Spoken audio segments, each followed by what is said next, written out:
TFC spiritual ప్రేక్షకులకు స్వాగతం. ఈ వారం రాశిఫలాలు పరిశీలిద్దాం. ఓం వసుదేవసుతం దేవం కంసచాణూరమర్ధనం దేవకీ పరమానందం కృష్ణం వందే జగద్గురుం. ముందుగా మనకిప్పుడు పంచగ్రహ కూటం వస్తుందండి.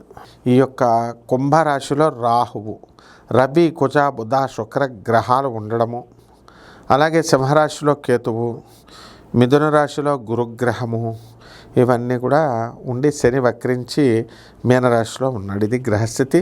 దీన్ని బట్టి ద్వాదశ రాశుల వారికి ఒక్కొక్క రాశి వారీగా మనకి ఏ విధమైనటువంటి ఫలితాలు ఇస్తాయో మనం ఈ వీడియోలో చూద్దాం.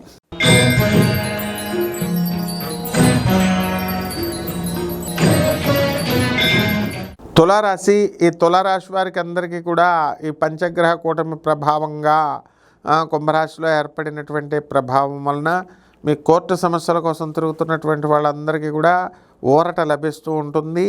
ఇంతకుముందు మీకు డిఫెన్స్ వరకు రాలేదు, మీకు ఆర్గ్యుమెంట్స్ తీసుకోలేదు, ట్రైన్లోకి రాలేదు కేసు, బెంచ్ మీద కూడా రాకుండా ఎన్నో సంవత్సరాలు పడుతుంది. అయితే ఈ యొక్క గ్రహస్థితిని అనుసరించి వీళ్ళందరికీ కూడా మరి చక్కగా సమయానికి ఈ యొక్క కోర్టు కేసు అనేటటువంటిది టైంకి దగ్గరికి రావడానికి అధికమైనటువంటి అవకాశాలు కనబడుతున్నాయి. ఇకపోతే ఈ రాశి వారందరూ కూడా ఎవరైతే వడ్డీ వ్యాపారాలు చేస్తున్నారో అటువంటి వాళ్ళందరికీ కూడా అధికమైనటువంటి వడ్డీలు మీరు లభించడం జరుగుతుంది. అయితే నమ్మి మీరు కనుక షూరిటీలు సంతకం పెట్టినట్లయితే అవతల వాళ్ళు కట్టకపోతే మిమ్మల్ని పట్టుకోవడం జరుగుతుంది. అయితే గతంలో కూడా మీరు ఈ తులారాశి వాళ్ళందరూ కూడా గ్యాస్ సిలిండర్లు ఇప్పించడాలు ఇలాంటివన్నీ కూడా మీ క్రింద ఉన్నటువంటి వర్కర్స్కి చేశారు.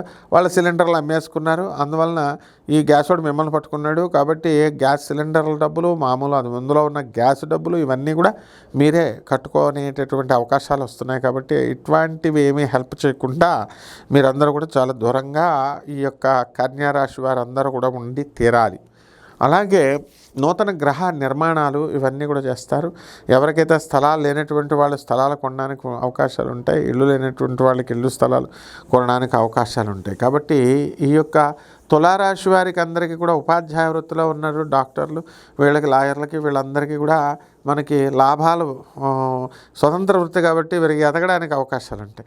వ్యాపారాలు చేస్తున్నటువంటి వాళ్ళ పరిస్థితులు కూడా చాలా అద్భుతంగా, సినిమా యాక్టర్లు కూడా మంచిగా ముందుకు వెళ్ళడం అనేటటువంటి జరుగుతుంది. ఇక పరిహారాల దగ్గరికి వచ్చేసరికి ఈ తులారాశి వారికి కుజ జపం చేసుకోవాలి, కుజ స్తోత్రాలు చదవాలి, కుజుడికి కిలోంపావు కందుల్ని ఎరుపు రంగు వస్త్రాలు ఇచ్చి పేద బ్రాహ్మణులకి మంగళవారం నాడు ఉదయం 8 గంటలకి దానం చేసుకోవాలి. దశమహావిద్యల్లో ఒకటైనటువంటి భువనేశ్వరి అమ్మవారి యొక్క హోమాన్ని మేళలో చేసుకోవడం ద్వారా బ్రహ్మాండంగా ఉంటుంది. శుభమస్తు.